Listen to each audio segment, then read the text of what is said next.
Hello. हाँ किए वर्षा कହୁଥିଲ? आज्ञा ସାର୍ ନମସ୍କାର। ହଁ ମୁଁ ମୁଖ୍ୟମନ୍ତ୍ରୀ କହୁଥିଲି ମୋହନ ମାଝୀ ଜାଣିଲ। ଆଜ୍ଞା।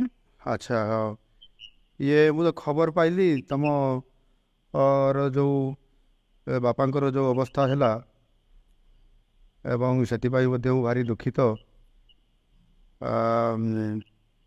ବୋଧେ ଆଜି ପହଞ୍ଚିଯିବ ସବୁ ତ କଥାବାର୍ତ୍ତା ହେଇଥିଲା ଜିଲ୍ଲା ପ୍ରଶାସନ ସହିତ ଏବଂ ସେଠି ତାଙ୍କର ତୁମର ବାପାଙ୍କର ମୋର ଶରୀର ବୋଧେ ଆସୁଛି ରାସ୍ତାରେ ଅଛି ଯାହା ମୁଁ ଖବର ପାଇଛି।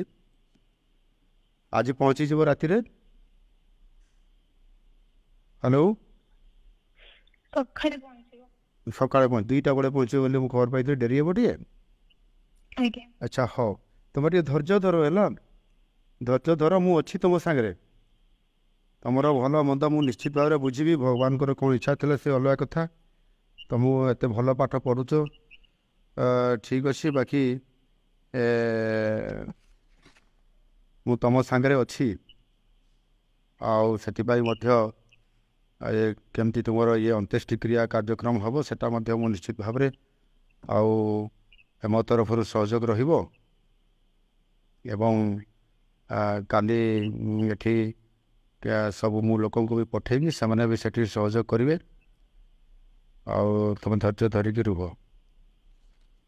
ମୁଁ ଆଜ୍ଞା। ତମ ଫ୍ୟୁଚର କଥା ବି ମୁଁ ବୁଝିବି ତମେ ଭାରି ବୁଝିବା ପିଲା କିନ୍ତୁ ବାପା ଯେହେତୁ ତମର ପରିବାରର ଏକମାତ୍ର ରୋଜଗାରିଆ ଥିଲେ ତମ ପାଇଁ ତମ ପରିବାର ପାଇଁ ସିଏ ଏତେ ଦୂର ଯାଇଥିଲେ ବାଲେଶ୍ୱରରୁ କାହିଁ ଯାଇକି ସେ ମୁମ୍ବାଇ ଗଲେ ମୁମ୍ବାଇରେ ତମ ପାଇଁ କାମ କରିଲେ ଶ୍ରମଜୀବୀ ହିସାବରେ କାମ କରି ତମକୁ ବହୁତ ଭଲ ପାଠ ପଢ଼ାଉଥିଲେ। ଭଗବାନଙ୍କର କ'ଣ ଇଚ୍ଛା ଥିଲା ସେ ତ ଅଲଗା କଥା କିନ୍ତୁ ନିଶ୍ଚିତ ଭାବରେ ମୁଁ ତମ ସାଙ୍ଗରେ ଅଛି ଏଇଟା ତମେ ଫିଲ୍ କରିବ ସବୁବେଳେ ବୁଝିଲ। ଆଜ୍ଞା। ହଁ ମୁଁ ନିଶ୍ଚିତ ଭାବରେ ତମ ପାଇଁ ତମେ କେମିତି ପାଠ ପଢ଼ିବ କଣ୍ଟିନ୍ୟୁଟି କରିବ ଏବଂ ସମାଜରେ ଜଣେ ପ୍ରତିଷ୍ଠିତ ବ୍ୟକ୍ତି ବା ମହିଳା ହିସାବରେ ବା ଝିଅ ହିସାବରେ ଛିଡ଼ା ହେବ ମୁଁ ନିଶ୍ଚିତ ଭାବରେ ମୋର ତମ ପ୍ରତି ଶୁଭେଚ୍ଛା ଅଛି। ମୁଁ ତୁମକୁ ଠାକୁରଙ୍କ ନିକଟରେ ମହାପ୍ରଭୁ ଜଗନ୍ନାଥଙ୍କ ନିକଟରେ ପ୍ରାର୍ଥନା କରିବି ତୁମର ଉତ୍ତରୋତ୍ତର କାମନା ହେଉ। ବାପାଙ୍କର ଏଥିରେ ବହୁତ ବଡ଼ ତୁମ ପାଇଁ ପରିବାର ପାଇଁ ଅବଦାନ ଥିଲା।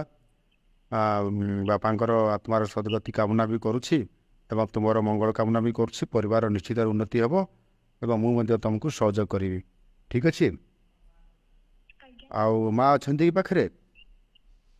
ଆଜ୍ଞା। ଆଉ ଟିକେ ଦିଅ ମାଆକୁ କହିବ ମୁଁ କଥା ହେଉଛି।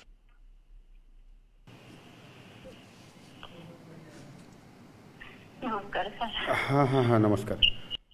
ହଁ ଦେଖନ୍ତୁ ଇଏ ତ ବହୁତ ବଡ଼ ଘଡ଼ିସନ୍ଧି ମୁହୂର୍ତ୍ତ ଅତି ଦୁଃଖର କଥା ମୁଁ ବି ସେଟା ଜାଣିପାରୁଛି ଯେ ଏଭଳି ଏକ ତମ ଭଳିଆ ଗୋଟେ ଗରିବ ପରିବାରରେ କେତେ କଷ୍ଟ କରିକି ପରିବାର ଚାଲୁଥିଲା।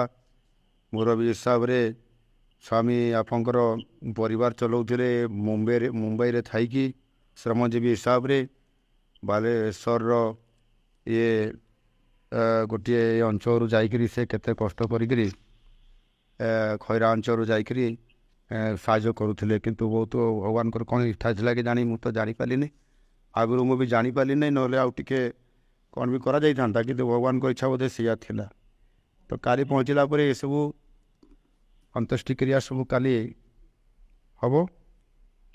ଆପଣମାନେ ସମସ୍ତେ ଧୈର୍ଯ୍ୟ ସହିତ ଆପଣ କରିବେ ବାକି ମୁଁ ଅଛି ଆପଣ ଜାଣିଥାନ୍ତୁ ଯେ ମୁଖ୍ୟମନ୍ତ୍ରୀ ଆପଣଙ୍କ ସାଙ୍ଗରେ ଅଛନ୍ତି। ନିଶ୍ଚିତ ଭାବରେ ଆପଣମାନଙ୍କର ପରିବାର ଝିଅର ଦାୟିତ୍ୱ ମୁଁ ନିଶ୍ଚିତ ଭାବରେ ବୁଝିବି ତାର ସାହାଯ୍ୟ କରିବି ସେ ଭଲ ପାଠ ପଢ଼ିକରି ମଣିଷ ହେଉ। ନିଶ୍ଚିତ ଭାବରେ ସରକାରୀ ତରଫରୁ ମଧ୍ୟ ମୁଁ ମଧ୍ୟ ବ୍ୟକ୍ତିଗତ ହିସାବରେ ନିଶ୍ଚିତ ଭାବରେ ପୁରା ମୁଁ ସହଯୋଗ କରିବି ତାର ଉତ୍ତରୋତ୍ତର କାମନା କରୁଛି ହେଲା। ଆପଣଙ୍କ ପାଇଁ ବି ଆପଣଙ୍କ ପରିବାର ପାଇଁ ବି ମୁଁ ଚିନ୍ତା କରୁଛି ଆଗାମୀ ଦିନରେ ନିଶ୍ଚିତ ଭାବରେ ତା ପ୍ରତିଫଳିତ ହେବ ଏବଂ ମୁଁ ମଧ୍ୟ ସହଯୋଗ କରିବି। ଆମର ସେ ଏଠି ବି ଆମର ଅଛନ୍ତି ଯେଉଁ ଆପଣଙ୍କର ଅଞ୍ଚଳର ଯେଉଁ ଭାଇମାନେ ଅଛନ୍ତି ତାଙ୍କୁ ବି ମୁଁ ଆପଣମାନଙ୍କର ପାଖକୁ ଏବଂ ବିଭିନ୍ନ ସହଯୋଗ କରିବା ପାଇଁ ମଧ୍ୟ ତାକୁ ମୁଁ ପଠେଇବି ଠିକ୍ ଅଛି ମେ ଆଜ୍ଞା। ହଁ ଧୈର୍ଯ୍ୟ ଧରନ୍ତୁ ଟିକେ ଧୈର୍ଯ୍ୟ ଧରନ୍ତୁ ମୁଁ ଅଛି ନିଶ୍ଚିତ ଭାବରେ ମୁଁ ସହଯୋଗ କରିବି। ଆଜ୍ଞା। ଠିକ୍ ଅଛି ଠିକ୍ ଅଛି। ମୁଁ ତ ଜିଲ୍ଲାପାଳଙ୍କୁ ପ୍ରଶାସନକୁ କହିଥିଲି ସେମାନେ ବି ଯାଉ ସେ କାମ କରିକିରି ସେଠୁ ଆସିବାର ବ୍ୟବସ୍ଥା ସବୁ କହିଲା ପରେ କାମ ହେଉଛି ତାପରେ ବି ମୁଁ ଖବର ରଖୁଛି। ଆଜ୍ଞା। ଠିକ୍ ଅଛି ହଉ ମୁଁ ରହିଲି ହଉ ହଉ।